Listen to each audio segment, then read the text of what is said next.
Audio Jungle. Audio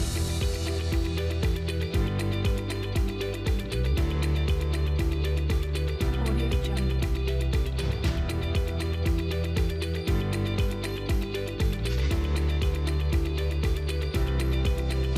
Audio Jungle.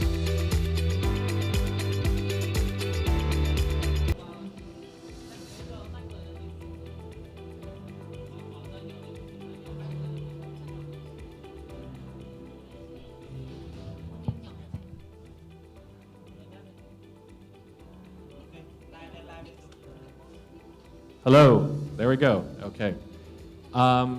Good afternoon, everybody. Distinguished guests and our panel speakers as well. Welcome to FPT Software Park, although I believe most of you come here every day. So thank you for welcoming us. The four of us are not here every day with the exception of Jiha. I'm sure you're here a lot. We have a few guests joining us from Europe. We have myself coming from Saigon, and of course, GZ, who comes here all the time as well. But it's not every day that we come to FPT Software Park, and what a brilliant campus you guys have. Congratulations, much nicer than my office. Today's seminar will be about women in tech and breaking through the barriers. It's organized by our friends at VN Express, who champion this topic and talk a lot about it. And we're going to start in just a few minutes. So if you can set your phones to silent, we'll be going through the seminar for about the next hour, perhaps a bit longer, so we can start.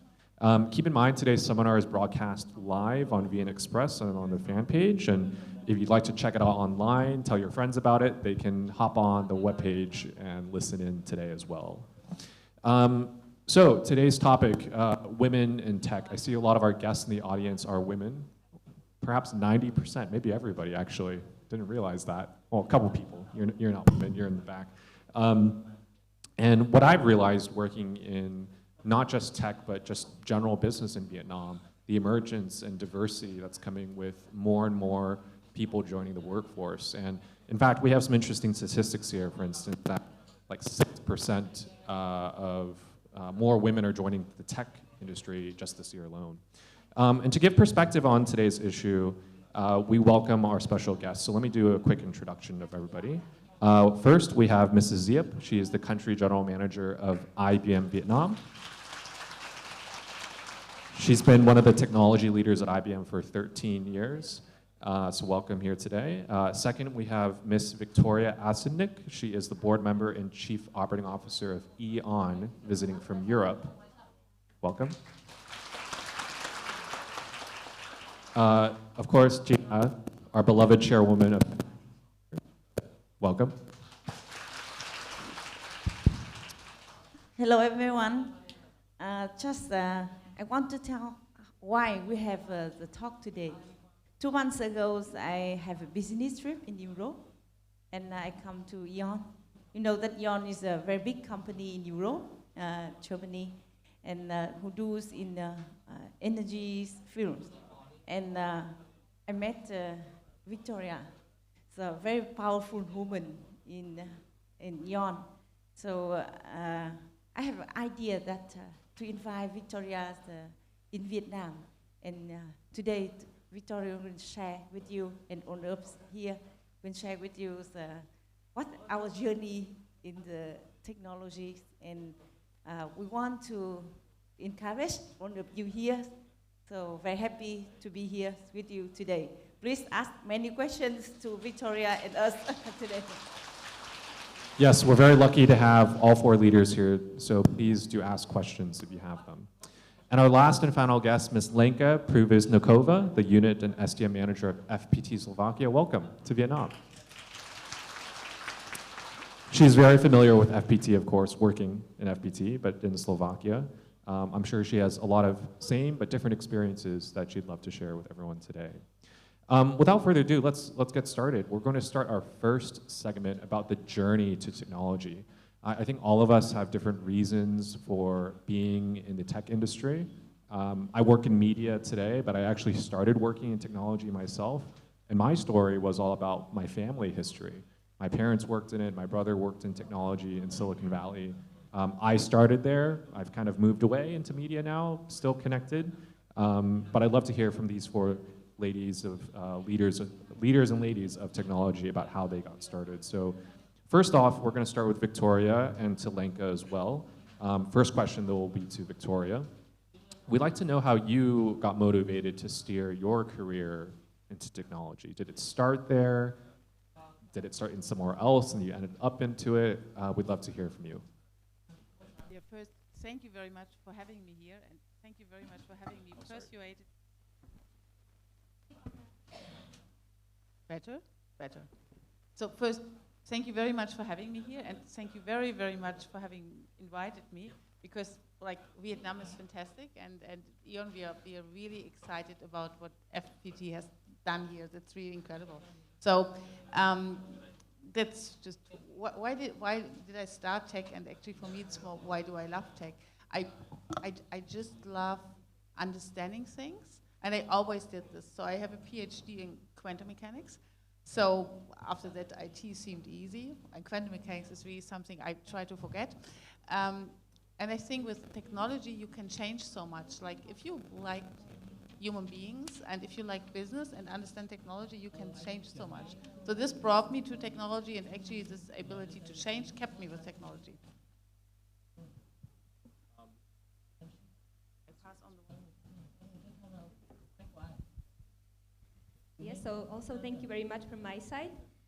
As you can see, I'm more or less a wild card here, but I'm very happy to come to Hanoi and Vietnam also for my first time. So why I started in the IT or in technology, it was purely because of the incredible freedom that you can have as a woman. Definitely everybody can have a freedom, but freedom in technology, in IT, it's incredible. It doesn't matter who you are, but if you deliver good, if you have a good brain, and if you have dedication to do stuff, you can do anything. And this is actually the industry that allows you to do that. Very good. Thank you for those insights for the both of you. I'd like to move over to our guests, of course, from Vietnam. Same, but perhaps different experiences, and we'd love to hear from the two of you. So first, I'd like to have that question over to Mrs. Diep, who is, again, the country general manager of IBM. Yes, first of all, it's really great pleasure to be here. And I really love FPT software because you are my IBM customer. So thank you again. So actually, as you know that I graduated from university in 1995. So you can imagine how good internet or technology during that time. I graduated from university, not technology related, right? So I start my career with a software company in 1997. And I think at that time, you know that I have no idea about technology. However, I feel technology really can bring a lot of value to our client. I start seeing software can do a lot of things. So I really love technology. And I think in the modern business, technology can bring much value. So to me, bring to technology actually the specific turning point. I'm not really born with technologies, but right now I'm in technology companies. I know IBM is one of the largest technology company, and I think we, together with partners, also our partners, can bring the value to the client. Thank you. 1995, back then, not very many women entering software. So kudos to you for taking that jump and for inspiring the next generation of women in technology. Thank you, Z. Jihad, would love to move over to... Sorry about the technical problems. We'd love to hear your story. Jihad. First, I would like to say that I'm not a tech woman, but I'm the woman who work in tech area. Yeah. I joined FPT when I was a student, by chance. And I come to FPT, and other times in Vietnam, we have not much computers and IT equipment. 30 years ago, you see that the Vietnam's we have a big office and have some computer.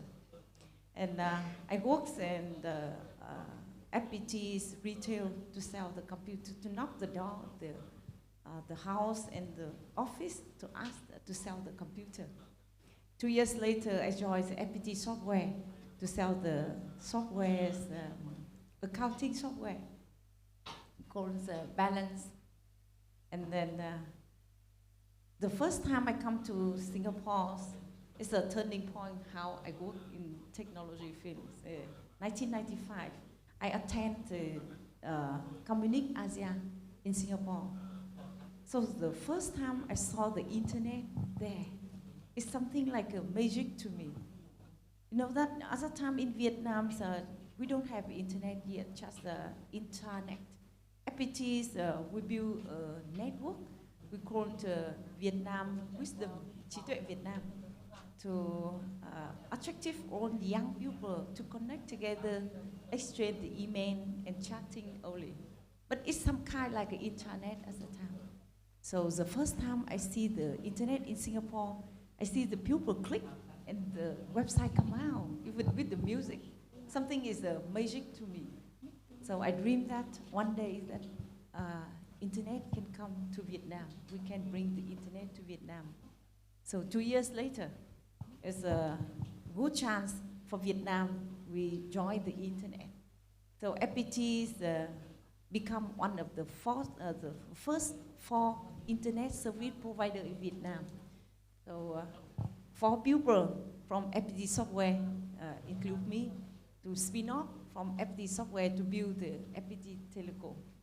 Yes, so from that time for more than 20 years, my journey started with FPT Telecom, and nowadays FPT Telecom is number 3 market share, telecom market share in Vietnam. And on our journey to build the telecom market, we build the FPT online, we build the FPT retail shop that you see the 1,000 shops nationwide in Vietnam today to sell the computer and mobile handset. It's from FPT retail. So my journey starts from the starting point when I see the magic things in technology. And 3 years ago, I transferred from FPT Telecom to FPT software. So that's why my journey is 30 years in FPT, working with the technologies area. Thank you. Amazing. Round of applause. Yeah, remarkable story. When I first heard of FPT, the stories of FPT when I moved here 7 years ago, even last month, and from all the people of FPT, remarkable stories, and thank you for sharing yours as well. Hopefully it inspires you guys and whoever's listening to the webinar today. I'd like to also pose that question to Victoria. Victoria, sorry, this is the next question. Eon and FPT software are quite similar in the sense that you operate globally, not just in your home countries, not just Vietnam, but you have to take what you know from Vietnam and go abroad. That's how you grow as a business and grow as leaders as well. Do you have your story about going to Singapore and discovering something new? Sometimes you can only do that by going to new places. So Victoria, my question for you would be, how did you prepare for your journey at a multinational company like Eon? And how do you think your company is embracing that kind of diversity as well? Yeah, I think you said both companies have a lot in common, and I think what we have most in common is digitalization. And we have different roles in digitalization, but actually, like when you say 95 internet, for all of us, it seems like ages, generations ago. If you now look into the rise of the new technologies, especially Gen AI, ChatGPT, it feels like this internet rise has been really slow, because ChatGPT, this stuff is feels like 100 times faster, and there are different takes on different nations, on different cultures, but this is very fast, and I think to deal with this, you need to You need to talk to a lot of diverse groups, so cultures, geographies, gender, to understand what does this mean for us as a company. So for us, E.ON is the biggest European utility, and for us, the biggest task is actually to bring good power to our customers, operating the biggest grid in Europe, and make the energy green. So for us, everything is about making the energy green and having a secure supply. And we can only do this with good digital technology. That's the only means actually to make this happen. So this is why we have partners like FPT, but it's also, and I think for all of you, this, like, how you felt about the internet, I had this during my PhD, and I was like, wow, that's possible. If you now look into Gen AI, I mean, what's possible there, like it opens so many windows for all of you. And you need to take that, because I think, and this is why we need to go outside, we need to talk to each other, because anybody here, anybody in the US, in Europe can have a great idea how we do this best, not just for technology, but for humanity, because each time some innovations like that happen, we do a choice for humanity. And this is much more important than just doing technology. And this is why it needs all of you to make the right choice. Very good. Thank you for that insight, Victoria. Round of applause. Jizyep, I'm going to move back over to you here. According to statistics, and we all know this as well, women-led businesses currently account for a much lower percentage than men-led businesses. Although I have to disagree in Vietnam, I think it's quite balanced, but I don't know the exact numbers. And the ratio is even lower in technology companies. How did you feel and cope with the pressure as the first leader of IBM in Vietnam, a multinational company in 25 years of them doing business here? What was that? Was there pressure? How did that feel like for you? Okay. Yes, it's really pressure, but I also want to give you my perspective in terms of internal and external. First of all, after 25 years, I'm the first female leaders at the CGM of IBM, and also at the like the Vietnamese local CGM after 10 years, because previously 10 years the CGM is foreigner. However, for internal, I may want to share with you, like ASEAN ZK is one of the market of IBM Asia Pacific. It includes 9 countries, and Vietnam is one of the 9 countries. My ASEAN ZK boss is the female, and 6 among 9 CGM and technology leaders are female. So you can imagine I have no pressure for internal perspective. However, for external, yes, it really brings the pressure to me, because I mean, every customer and partners and also employees can see the CGM is a foreigner as well as the man during the last 25 years. And now at the leaders, how I can manage actually a lot of men, especially in the technology. So the pressure there, and some of my friends said that if I take this role, actually, as you know that I can share, I cannot drink beer or wine at all. So a lot of people said that, oh, the women in the technology, if you cannot drink, it's really a problem, right? However, during the last 2.5 years, I think everything okay, because I work with the client. I can bring more value to the client rather than is drinking. But yes, my team can drink a lot, so it can help me, right? For the pressure they have, because I'm based in Ho Chi Minh, so I have to spend my time 1 week in Hanoi and 1 week in Ho Chi Minh City. So it really pressure, and however, I think I often say that I'm not the best person, but I know how to use the best people. So the team really based a lot in Hanoi. Almost of my tech leaders, back office in Hanoi, they can help me a lot. So pressure there, but I try, I can overcome. So I think that for the women, if we believe in ourselves, and we think we can we can overcome the pressure. Thank you. Very good. Thank you for that, Chizia. I'm going to move gears a little bit, and Lenka, I'll pose the first question to you. Have you encountered gender biases that hinder women access to technology? And what were the greatest obstacles, if any, from your perspective? Especially a European one, not here in Vietnam, but from your perspective. I must say no. So in my generation, I would say you don't really feel any bias, like biases and similarities, you mean, yeah? So there are some similarities. So we can, like when we were at school, I think there were equally good girls at math or physics or chemistry, as well as guys. So we didn't feel any differences there. It's only once you move to the work, like a proper work, then you start feel, oh, I'm a woman, I shouldn't probably do this stuff. It's too much techie, or like that's only for guys, yeah? But I think now it disappeared. It's purely women and men can deliver the same, yeah? It's all here, yeah?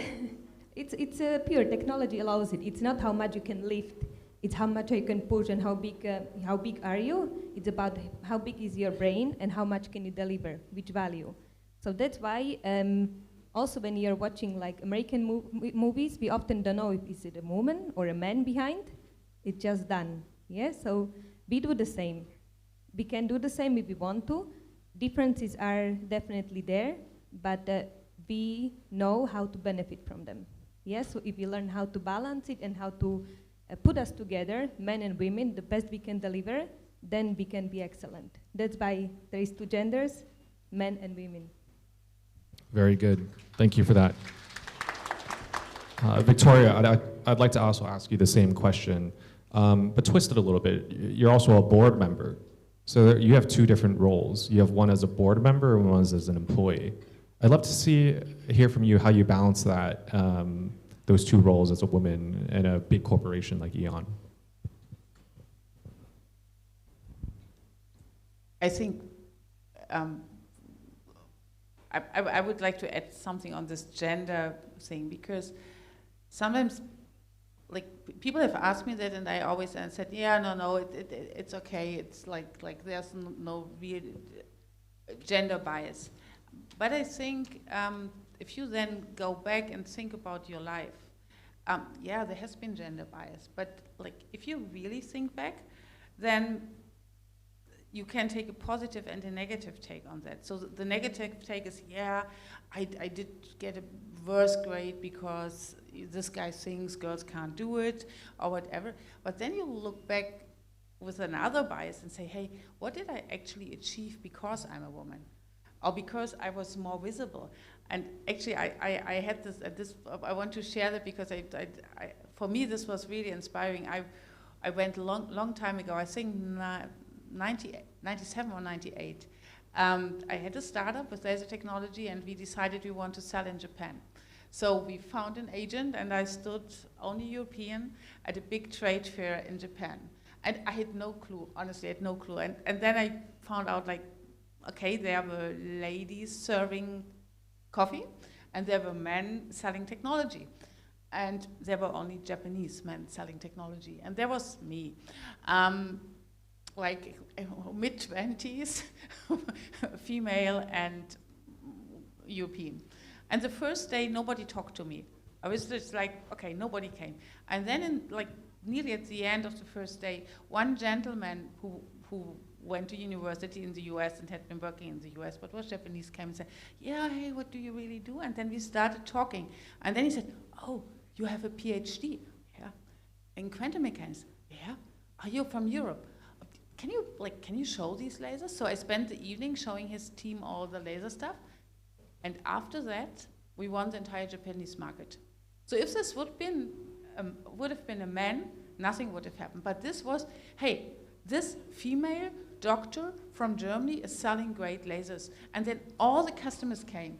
And then I thought, hey, that's so cool. So you, on this gender thing, you just need to embrace who you are, and then there's good thing and bad thing. And overall, the mixture, at least for me, I was lucky. For me, the mixture was always positive, so it was actually good bias. So sorry for that, but I think that's on do you feel bad or good? If you feel good about it, you probably can profit more. So on board and employee, actually, I never thought about that, because it is just I'm serving our customers, like whatever role I have. So I'm serving our customers. If they are thirsty, they get water.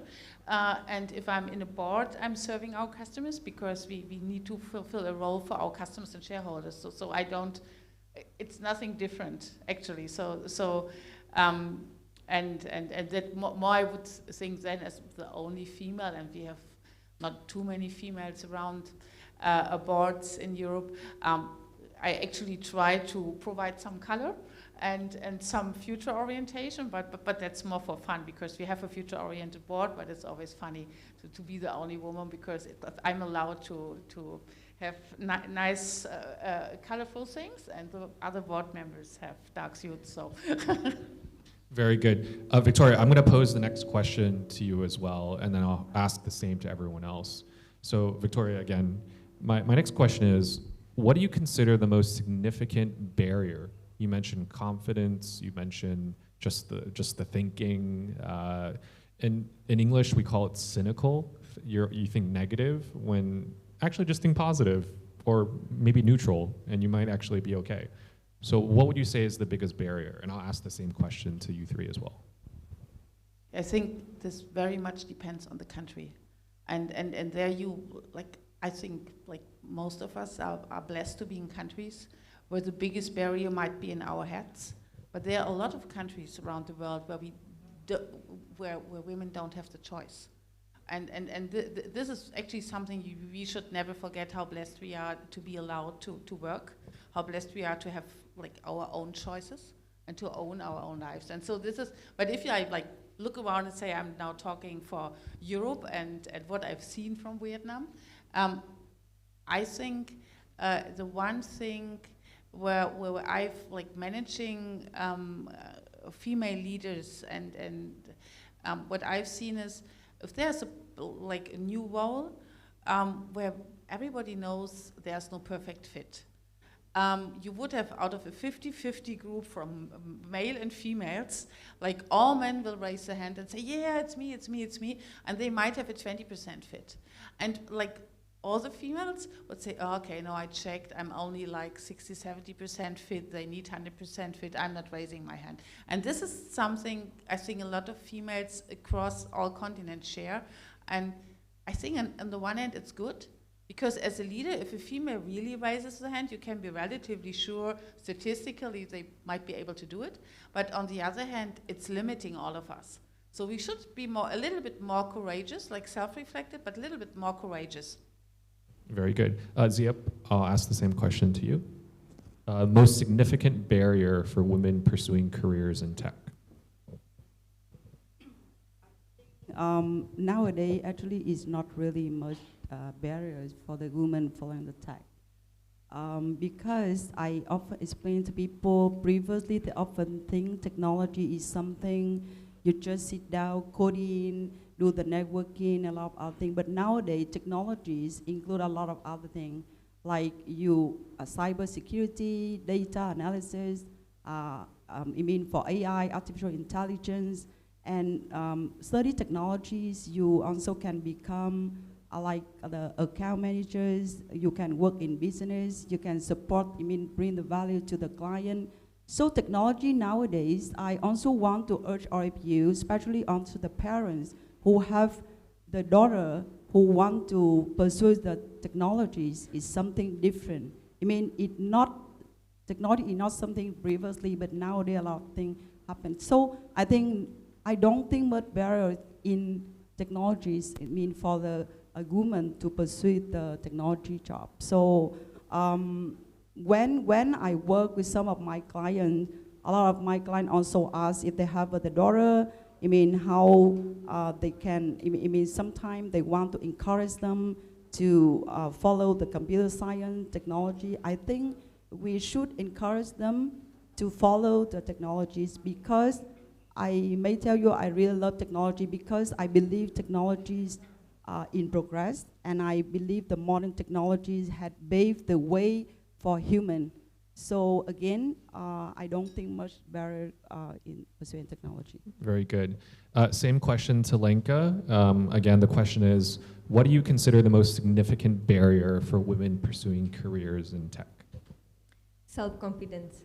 Yeah, I think I agree with Victoria. It's mostly we know, but we are not so sure if we are really 100% good or if we are good enough. Yeah. So it's the barrier are that women are naturally like stepping back. Yeah. So like that's in us. So they need to little bit build on self-confidence. I believe in me. I know. But it's very, very important that we also know what we don't know. It doesn't mean you need to know everything, you just need to know people.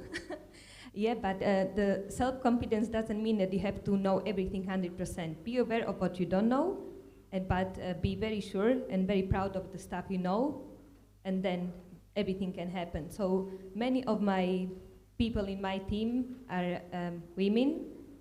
They are very, very good, I must say. But they believe they are somewhere in the middle. Yeah, that's self-perception, how they feel they are. But if I look at the results and the facts, numbers, results, analysis, it's pure upper, like 20% top performers. So, dear women, please believe in you and be self-confident. Don't overconfident, but believe in yourself. That's the key to success and to how to cross the barrier. Very good. And of course, we're going to finish with Jiha about the same question, the most significant barrier. Yes. Let me start with one statistic in FPT University for the IT faculty. 11 years ago, when we have the first batch of the FPT University students who graduate, just only 5% is the women, the girls. Now, for last year's statistic, the percentage is 14%. Obviously, the numbers of the girls who study in IT is increased. But of course, it's still small, 14-15% is still small. But luckily, in FPT software, we have 31% is women. So we try to balance the rate and to encourage our women in different roles, in different areas of FPT software. So let me share with you how we encourage the women in FPTs. Can you please share the model of FPT software? FPT software is a pupil pyramid. In the corner over there, in the screen, you see the pyramid, and we have a 6 edge. For the 3 edges at the bottom, the triangles include one team, include learning, and include happy environment. I will explain to you one team. That means nowadays we have a globally activity. We have a project that runs in different location and need cooperate the one team. So one team inside FPT and one team with customer also. And last year in our FPT software, we have the campaign is learning to encourage our pupil to upgrade the skill.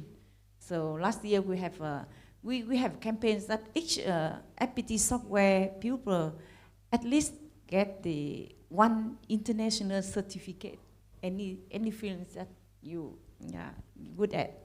So we have a totally more than 21,000 the new international certificate last year. And this year's the 35-year anniversary of FPT Corporation. So we're launching the Happy Employees program.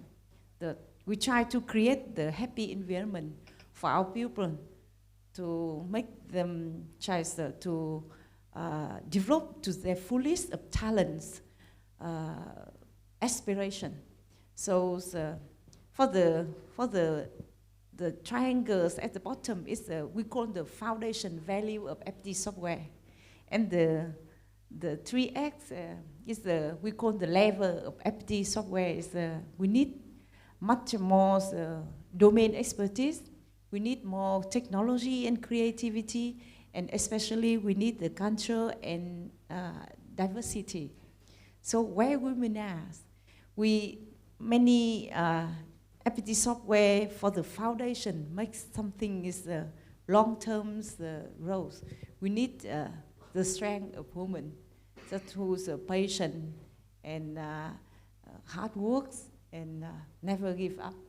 So it's combined between the long-term growth and the speed with the creation is how we leverage 31% of the human in FPT software. Yes. Very good. Thank you. Round of applause. Before we move on to the next segment, which is about motivating the next generation of women, I'd also like to just share a quick little story on my side. So Vietcetera is about 65 full-time staff now. We do have an engineering team. It's about 5 people, 1 woman.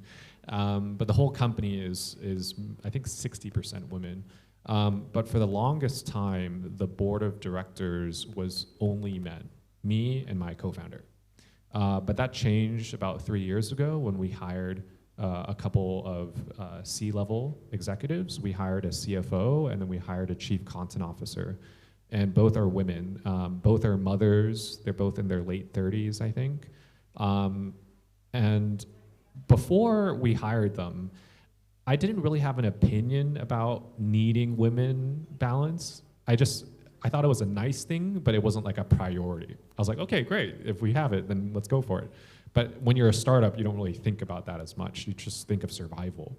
But after they joined, I actually realized there's a lot of benefits and learnings that you can have from just having a diverse executive team, not just a team, but also executives and leaders. So yeah, they're parents, they're mothers, but they're also very successful at what they do, and they've added a lot of capability to the company as well. So it also leads to business results. That was my point. Very good. We're gonna move over to the second segment now, which is about motivating women. We talked a lot about their journeys, what they believe, but let's talk about the future. What is it going to take to move that 31% at FSoft to 50? What is it going to take to increase graduates from 15 to 30, let's say? So why don't we just start there? We're going to start with Jiziep. I'd love for you to touch upon what factors contribute to having so few women in general in technology today, in what you do. I think the element of limitation for the women in the technology actually is for culture and also the availability of diverse talent to support the business. I think we also can overcome those limitations. So at IBM, we also have a varied initiative to attract and to open for the women and help them to balance and also to pursue the career in the technology. And Victoria, over to you, same question. What factors are contributing to that scarcity, and do you think that'll continue? Yeah, I think, again, looking around the globe, I had a lot of learnings where I thought, wow, I hadn't thought this. And one of them is we are having a lot of operations in the Eastern European countries and in Sweden, like the Nordics. And what I learned there is actually there's no scarcity.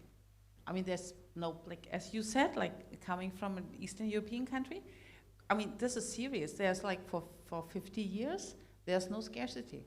Because after the Second World War, like life started anew and there were more women than men. And actually women just took these roles and stayed with them, especially in not super rich countries.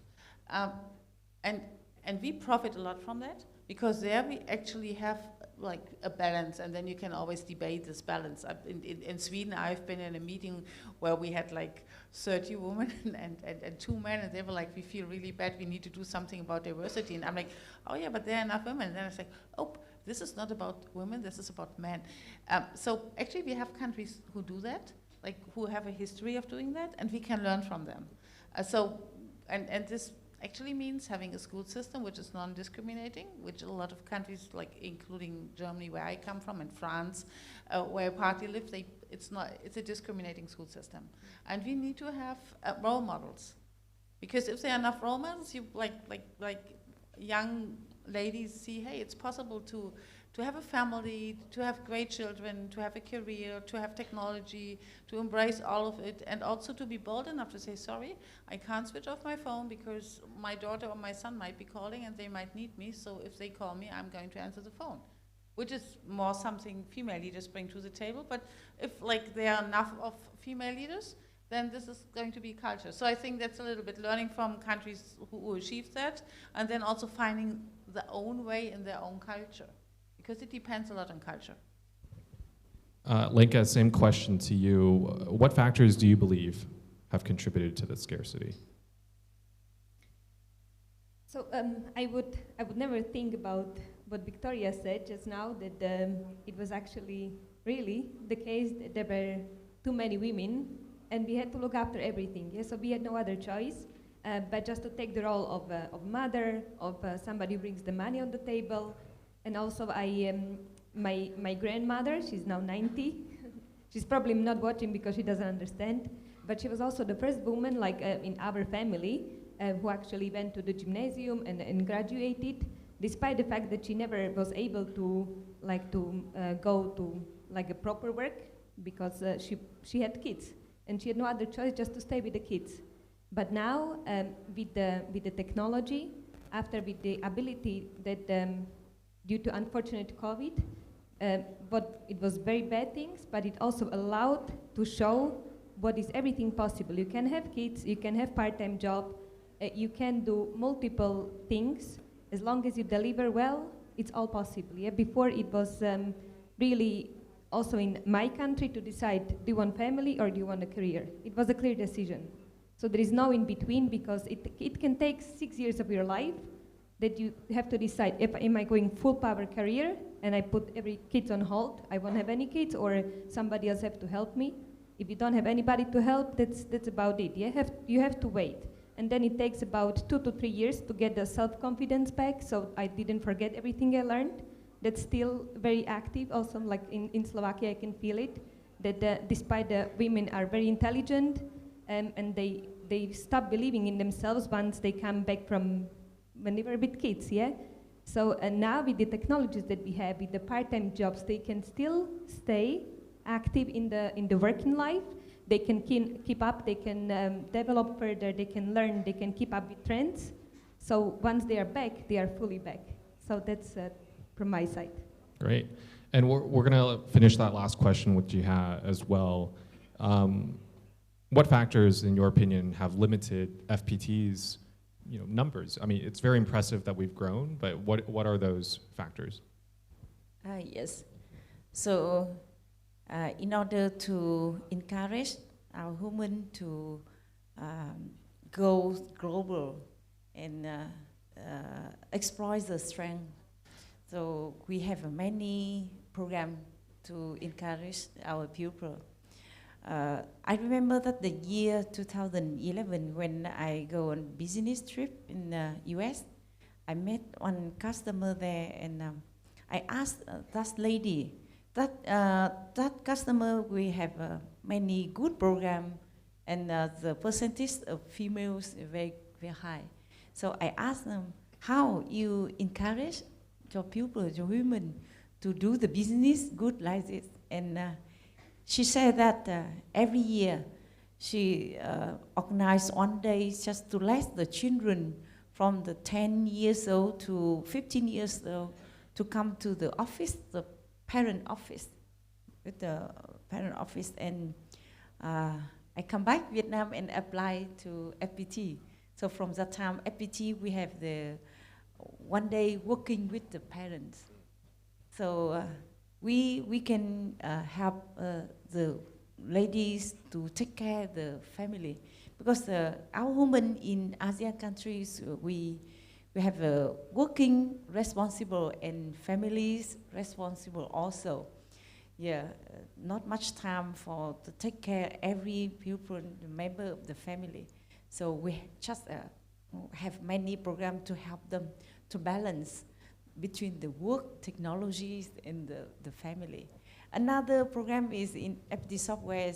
We are the unique company in Asia to organize the Parents' Day. That means we can bring our parents to show up the house, the beautiful office, how the technology running in FPTs. So 2 years ago, on that day, I see 3 generations: the grandmother, the mothers, FPT staff, and the daughter take the whole picture together. And the grandmother said, "Please look how your mother works. So try to work hard and learn hard. And in the future, please come to FPT Software to work." So I'm really happy to hear that. Yes, thank you. Jiha, I love your stories. They sound amazingly genuine and authentic. So 30 years, lots of stories. We're going to move over to the next question here. I'm going to ask the first one to Ziep here. Is the reality of the shortage of women in tech, is it actually causing problems for companies? That's a pretty big question to ask. We'll love your thoughts on that. The question again is the shortage of women in technology causing difficulties and limitations in companies, when a lot of studies, and all of us agree here too, that having a diverse workforce will allow us to operate more creatively and effectively? Yes, okay. So nowadays, the company, I mean, all the organization also recognize the importance of the women in the organization. So for each organization, they also have, like Ms. Ha mentioned, the different program in order to encourage the women in the organization, especially in the technologies where we often think about the man-dominated industry. So in IBM, we also have the different program. We set up various program for the women, and we also have the education training. We define in the training certification, also help the women like the job training, and define the program for the women to communicate and also integrate working with the other organization. And in IBM, we also work with some university, and nowadays more university, they have the interest to want to integrate the IBM learning material to their curriculum. This is one of the positive momentum that really encouraging for IBM to continue with our learning and training for the people. So I think it's not really a limitation, the barriers. We try to work, and IBM also cooperate with different partnership to build the program for the women. I have another question for you, Ziep.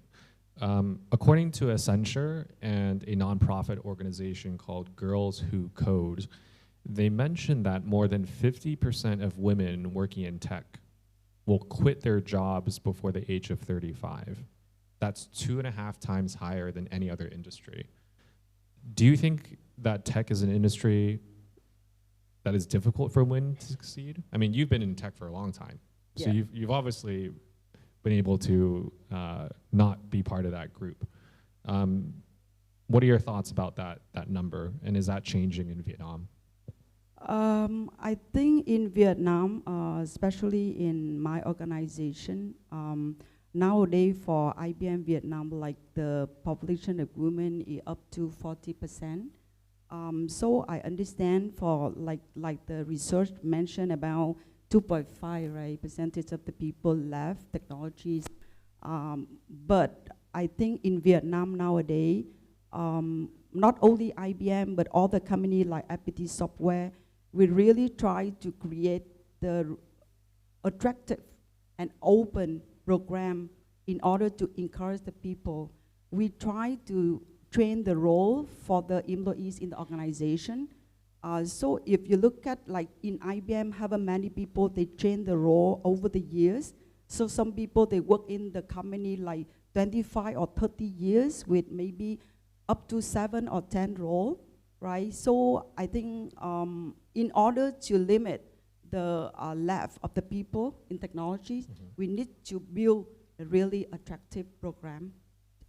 And also we need to cooperate with the other organization.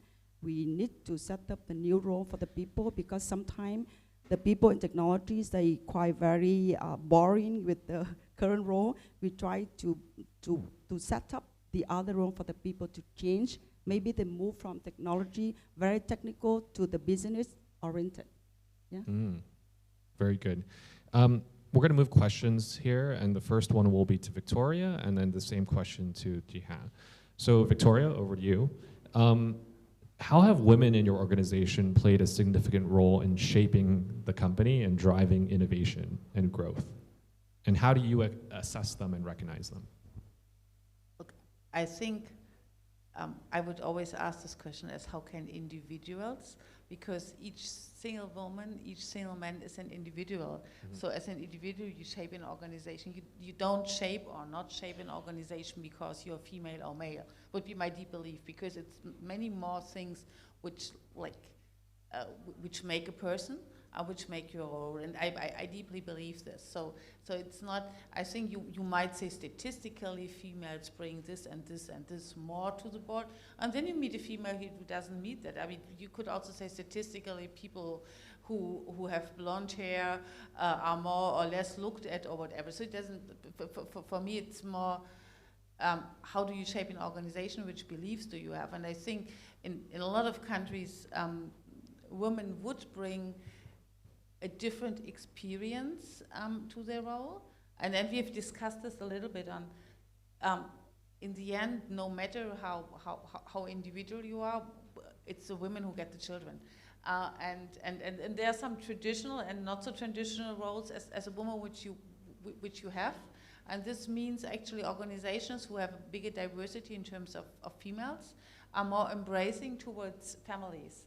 And not just females who have families, but also males who have families, saying, hey, it is completely okay to bring your children to whatever competition and you then just work at night or whatever. This is a movement which has been driven by females. So I think that this family aspect is coming more from females. Also this inclusion thing, saying, hey, we are respectful of other cultures, we are respectful of different needs, we are respectful of different abilities. Probably statistically, females can bring this more to the table, because this is more part of our history, because females tended to keep families more together, which required some tolerance. So you do, like females would do this in companies as well. But I wouldn't say it's a little bit of female, but the big thing on having females is actually like all of our companies are serving our population, and our population is around 50% female. So if you don't hear female voices, and this is the same for a lot of cases of diversity, not just gender. So if you don't include this, we are not serving these customers. And this is why I think it's super urgent to have more females and more diversity, because otherwise we are losing customers. And we are losing, as companies and as governments sometimes, the ability to discuss with everybody, because we are in like our own bubble. And this danger of bubble, if you look to the US and parts of Europe, the danger of bubbles gets much, much bigger if you don't have diversity. And a big part of this obviously is male and female. Very good, thank you, Victoria. Same question to you, Jiha. You have a very unique perspective because, you know, we're talking a lot about the present and the future, which is great. But in the past, 30 years ago, when you were entering the halls of FPT Software, were you thinking about this? Was it something that you thought about when you were younger? Hey, will I be around still at FSoft after 5 years, but you're here after 30? So maybe you can share about your experience and if we're doing enough Yeah. for that. When I joined FPT, at the time was only 150 people. Now it's 66,000 people after 30 years. And I joined some conference then in Singapore, Malaysia, and I see the whole conference rooms, the only few ladies. But now it's a change. In FPTs, we're lucky that the founder of FPTs, almost all of them graduate from the European countries, so they very open mind. And in FPT, we have slogan and mission that every activity is equal and inclusion, diversity. Nowadays, some from our customers' requirement for some project, we need the percentage, certain percentage is a woman. Otherwise, we lose customer. So in FPTs, that's why for a long time, and we have many programs to focus and tries to help to support our women. I just give an example that in FPT, we have the rotation program. That means to let our people to challenge in different roles. So I must say here in all our people here is various areas. So PM, testers, business analytics. And for certain of times, if we think that these areas is not suitable and we want to challenge the new areas and FPTs, we have the rotation programs every year. So that means our ladies have many chance to show off our abilities and to find what is most suitable for each pupil. Now, another program is now we have the mentor-mentee platform. That means our pupil can have the matching system. For example, one pupil want to me to share how to balance between the work and life. She can click on and require me just 1 hour, very easy for her. So in FPTs, we have a platform and help our ladies can very flexible time because many in the daytime they have to work and take care of family, and we have appointments Saturdays, Sundays. So we try to create very good and open environment for our people here in FPT software. Yes. I'm convinced. I wanted to join FSoft now. Thank you for that. We're going to move to the third and final segment here about vision. So we've spoken about motivation, we've spoken about their personal stories. Let's talk about the future. What kind of vision can we share for you? Most of you listening are on the younger side, our students, so we'd like to share that. And the big thing is, what are the solutions? What can we be doing? What can we be doing more? We're going to find out about it in this segment. We're going to start with Victoria. As a leader today, when you're interviewing, hiring people, I'm sure you're hiring mostly executives at your level now, but even the interns perhaps. How do you assess their capacity, like not just skills, but also mindset? Are they prepared to join the modern technology company today? I think it's always a combination. But I think for me, the first thing is always growth mindset. So the ability to adapt and the ability to learn more, achieve more. So what you shared actually, this, hey, everybody is getting an international certification in a year.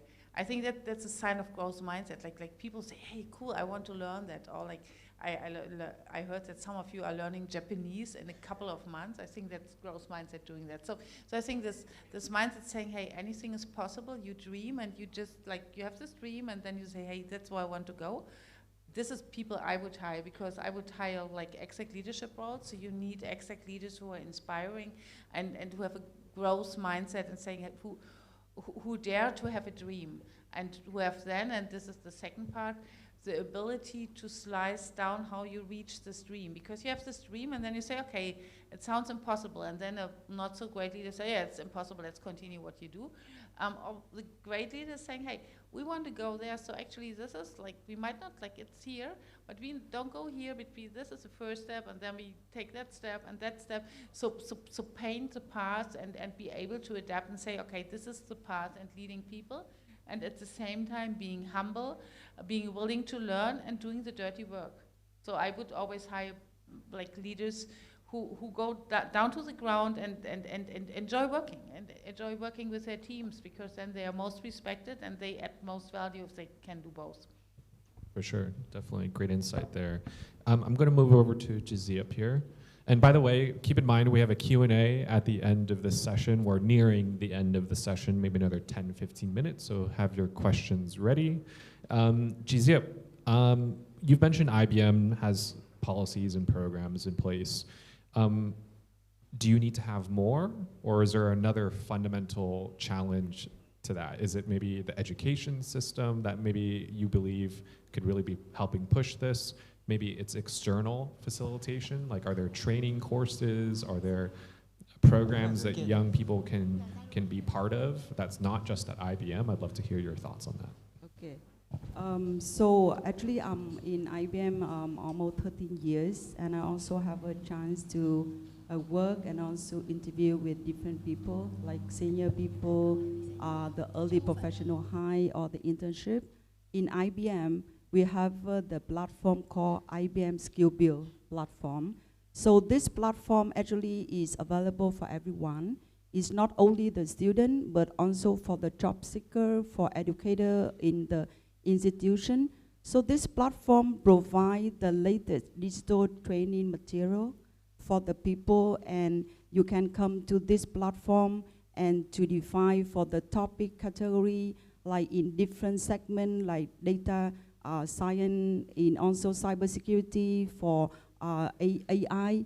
So we define this platform for the people, and they also can set up the entry job competency. And we, for IBM, this is commit to provide 30 million people have a skill by 2030, right? So this, with this commitment, initiative part of the global in Vietnam, until now, we have about 1,200 learners work through this skill build, and we also build the training and also permit that for they will have the certification, and this certification is approved and recognized by the IT industry as well as some organization worldwide. So I think we commit with the global, with also the market, how we can set up the platform to build and attract more people. Very good. We have our last question here, which all of you will answer. I'm going to start with Victoria. Considering the rapid pace of advancements, such as generative AI and all these different technologies, are there opportunities for women to kind of get ahead of the game here? You mentioned like women are very much more open-minded, they keep things together, they're maybe more receptive to these things. I'd love your comment on that. What could they get ahead in potentially, if anything? Yeah, first, as I said at the beginning, I think Gen AI and ChatGPT as kind of a portal to Gen AI is bringing a big revolution to anything we do.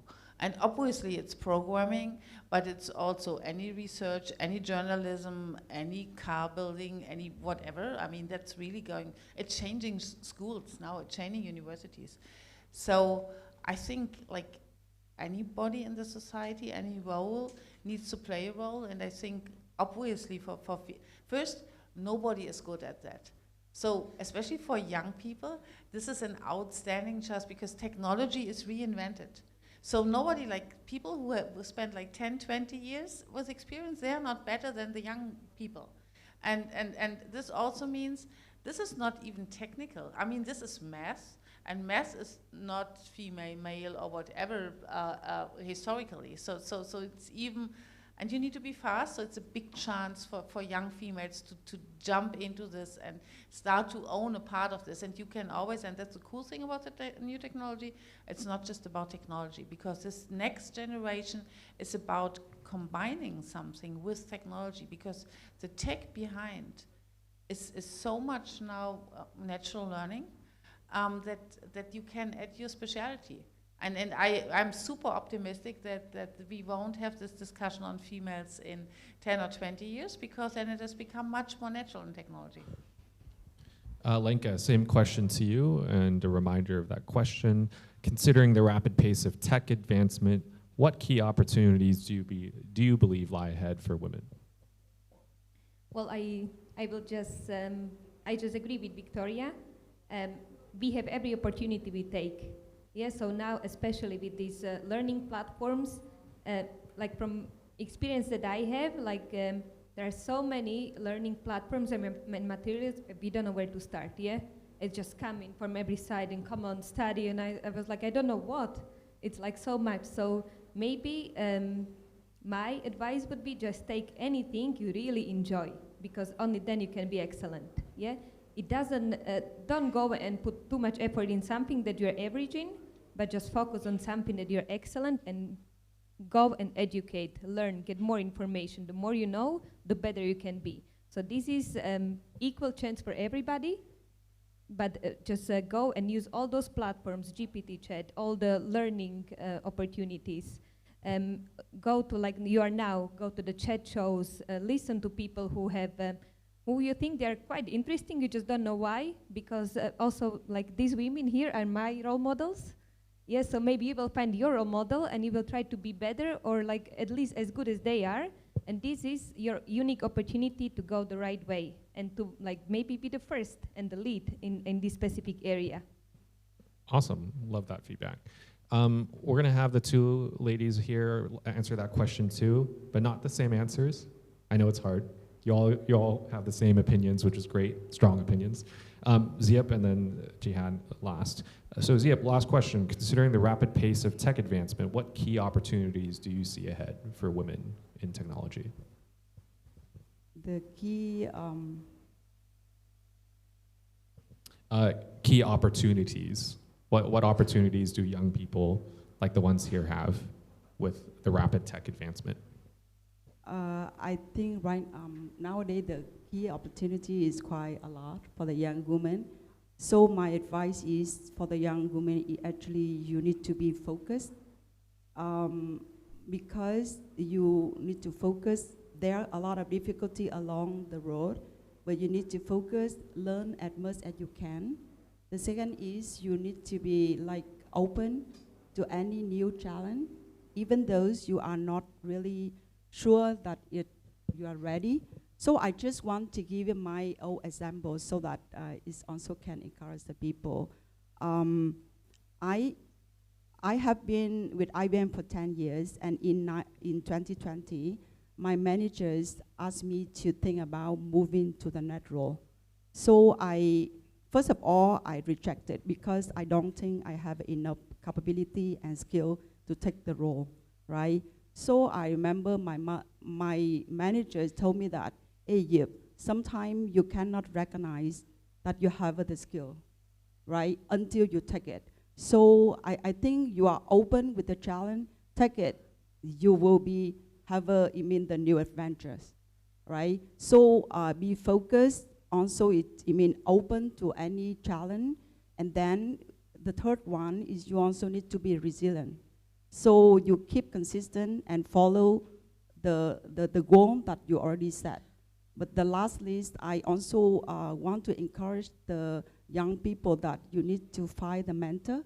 So the mentorship is really very beneficial for the professional woman because you can get the inside information from the professional woman can help you a lot.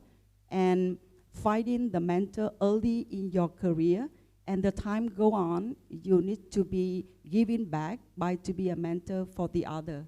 So I think the opportunity there, we need to have set up the roadmap as well as the strategy first.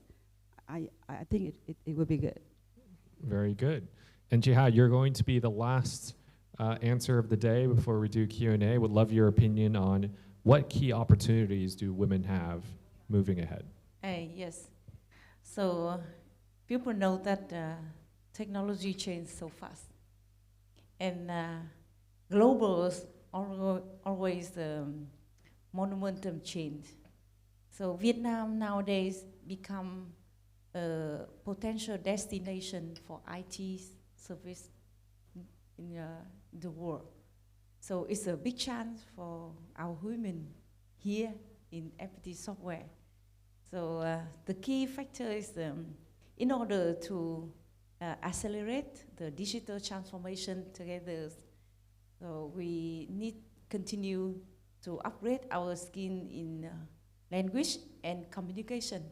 Because in order to communicate with others all over the world, we need to learn not only English. Today's English become the default and the common things, mandatory. And FPT Software people now, I believe that many people can speak 3 languages, 4 languages. So just upgrade our language to increase the communication with over the world. And second is for the technologies part. Also 2 months ago, I have a conference with the 12 ladies in Volvo car. And all of them is a very important role, keep important role in each department. The car platform, securities, energies, all things is very complicated and they do excellent thing. So the chance for women is big. Just upgrade, open minds to learn more about technology, and we can do very good our role in organization. Yes, thank you. I think, Jiha, just to end that note, one of you will, in the future, be the future chairwoman of FPT Software. If you continue down this route, you will take her job eventually. Thank you. Okay, very good. Thank you, everyone, for that wonderful panel discussion. We're going to move over to Q&A. We have some time to have all of you ask any questions that you'd like. If you're more comfortable in asking in Vietnamese, you're welcome to do that as well. We'll have a translator. English, of course, is welcome as well. So, questions. Do we have any out there? We have one young lady in the back. We have one over here. We'll start with the lady in the back. Hello, everyone. It's my honor to have the opportunity to meet our talented speaker here. Today, I would like to share about my story and also ask you a question. 6 years ago, when I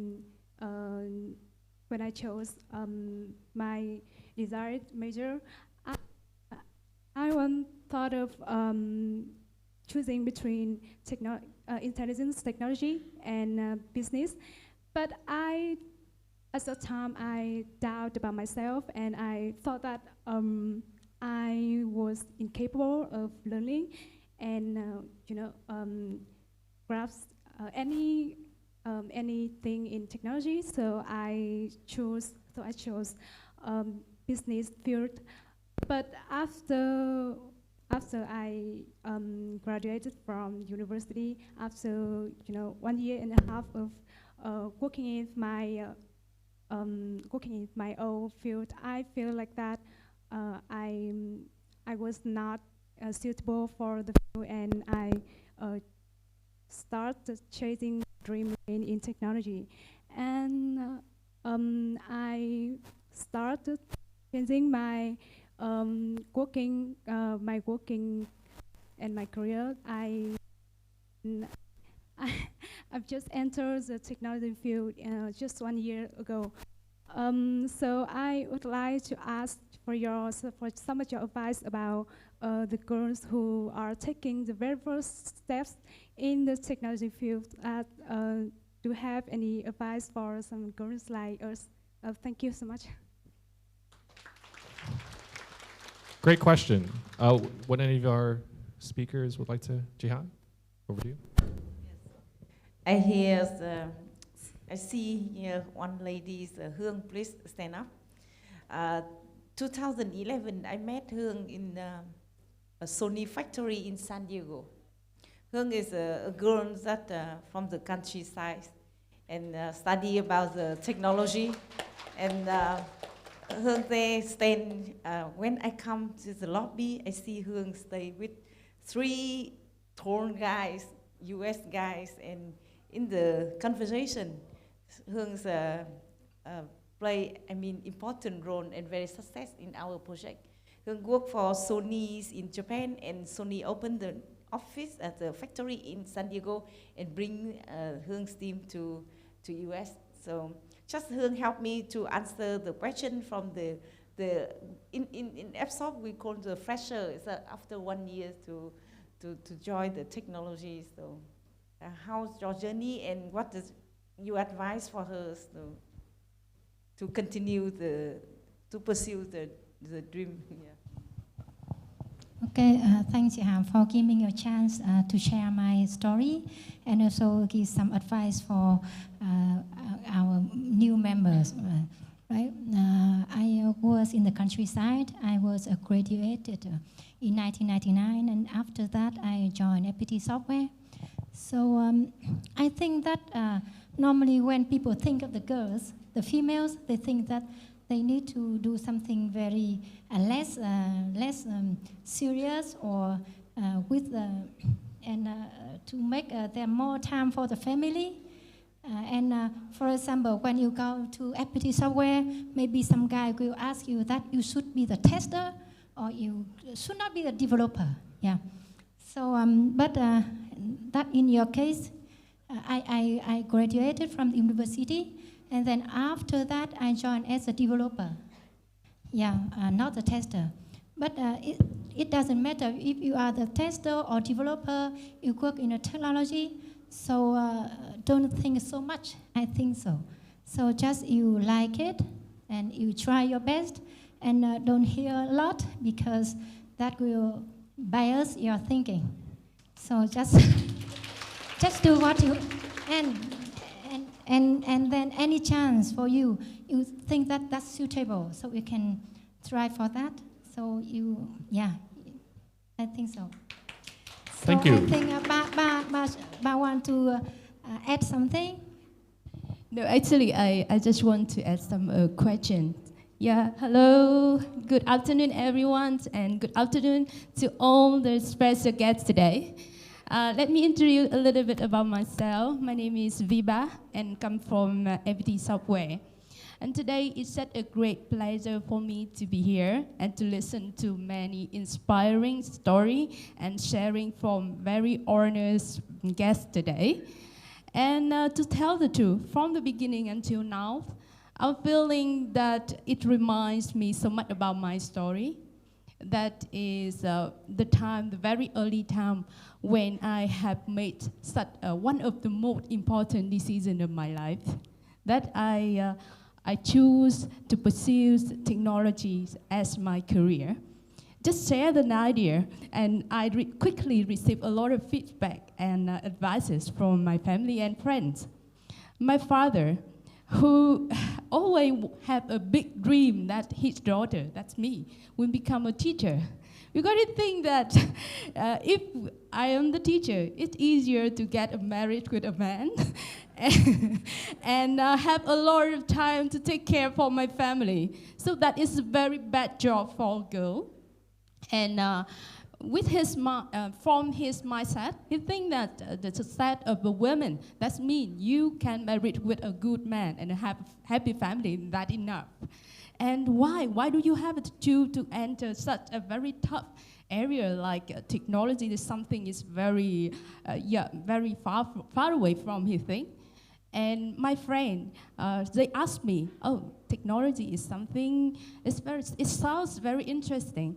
And it's always, very trendy. But you will have a very incredible feeling, because you will have the feeling of 1 in a million, that you are one girl in a million of males. That is a male-dominant area. So, actually you can go break through the barrier. That's what we have to face with many challenges. However, to me, the hardest thing is to get over what society labels what women to be, and how they define how the successful the women are. So that time, I just think very simple. If I think like a normal, that's the other thing, I will be the normal. So I have a strong belief in myself and strong belief in technology. It can change my life. So at that time, I still decide to keep moving forward. And until now, I have the 14 years working in information technology. And I still feel no regret for that big decision that I have already made. But today, on this occasion, I think that I still have a curiosity because currently I have played a lot of important role for APT Software. As she has said, they give me a lot of chance to try many roles from software engineering to now I am the manager of a business unit of data solution and technology. But now, as just a middle manager, I can feel the pressure. I can feel a lot of challenge. But the question is, for all of you here, you are in the C-level. It's a very high position. It's the top. So I can see that, I can feeling that you have to face with many challenge, many up and down. So the question is how you can keep the motivation and keep the fire, the strong fire inside yourself to inspiring other people around you to help you to get success and successful. I think that this question, I just want to give a Miss Yeo. Okay? Okay, I take the answer first. So first of all, congratulations that you have the right decision, right? So coming back, like I explained at the beginning, when I graduated in 1995, during that time, English, because I graduated from English University, so English probably may be a good tool for us to approach with international company. Because during that time, not many people good at technology, right? However, nowadays, technology is a good tool to help us to approach with many other career.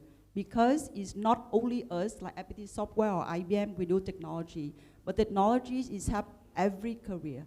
Doctor, teacher, finance, everything. So it's a good choice that probably in the future you may change the role, you may take another business degree, right? So it's good. And the questions you asked for us at the C-level, how we can motivate the team, how we can bring the energy to the team, right?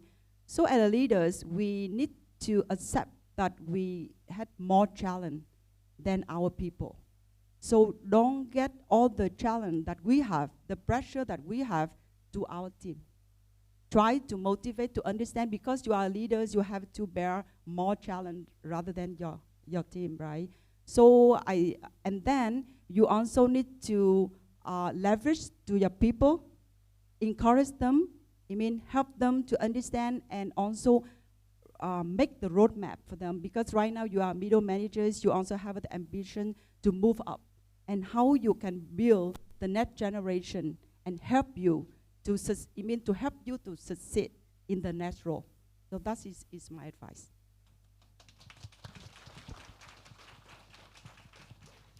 Victoria, would you like to add to that? One little bit from you.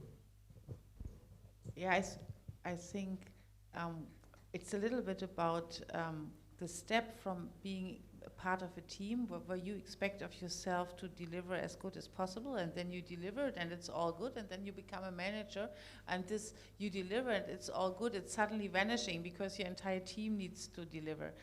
And I think this is this journey as a manager, so you need to let go, because if you don't let go part of this, like you can't deliver everything the 20 people below you are delivering in this pyramid.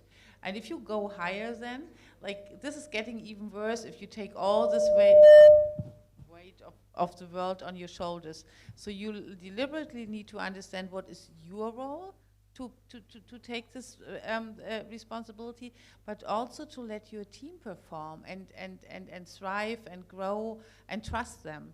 And I think this is this balance of like stepping this management. There's also a lot about letting go and accepting other challenges and making sure that the weight always kind of stays the same.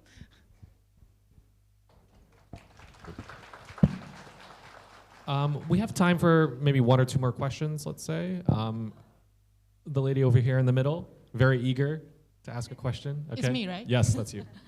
So, firstly, oh my God, I'm so inspired after hearing all of the conversation from our speakers and guests. So why? Because I'm just a newbie on the technology. So I feel new challenges. I feel a lot of vision from the great leaders. And I learned that from the Victoria sharing.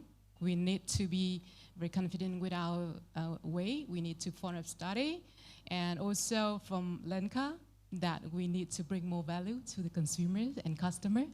So also, I am now thinking of getting a new PhD after hearing from Victoria.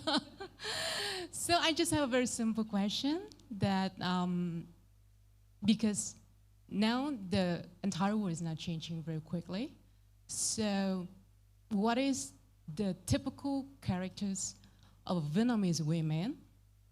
Yeah, because we are Vietnamese women, that we need to leverage to gain the success in the technology career path, as well as what we need to input to fulfill to be the global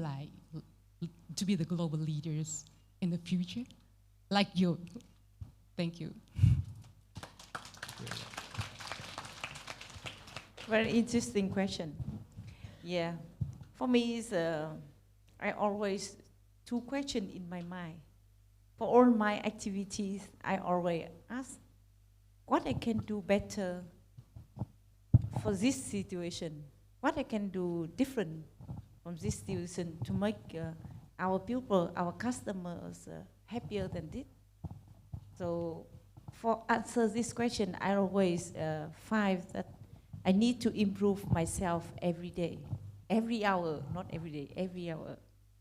So that is the first question. Second question is, when we are in the team, I always ask in my mind that the question is, what I can do to support the member of the team better? What I can leverage their ability, because I believe that everyone have the very strong potential strength that we need to find out and to leverage. So in my mind, the question is, in this situation or this project, what I can support better for that people. So back to the questions, for Vietnamese women, what we need to leverage, we need to increase the I think the Vietnamese women, we have the many words that are hardworking, loyalties, patient, never give up. So in general, that we keep moving day by day. Today is better than yesterday. Tomorrow is better than today. So just keep going, just moving forward, and you will be success in the future. Yes. Thank you. If you follow her advice, you will be chairwoman of FPT Software. All right, thank you, everybody. That concludes today's seminar. Thank you so much to our esteemed guests from all over Vietnam and the world coming here today. Before they leave, we'd also like to present them with a bouquet of flowers for coming here today and just thanking them for their insights. So I believe that's coming up over here. Please, ladies, I'd love for you to stand up here, take a quick photo, and present those flowers. And we'd also like to thank our friends at VN Express and all of you today in the auditorium for listening and tuning in. We hope the insights have been valuable. So thank you very much. Yeah. Oh, I give it out? Okay.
Audio Jungle.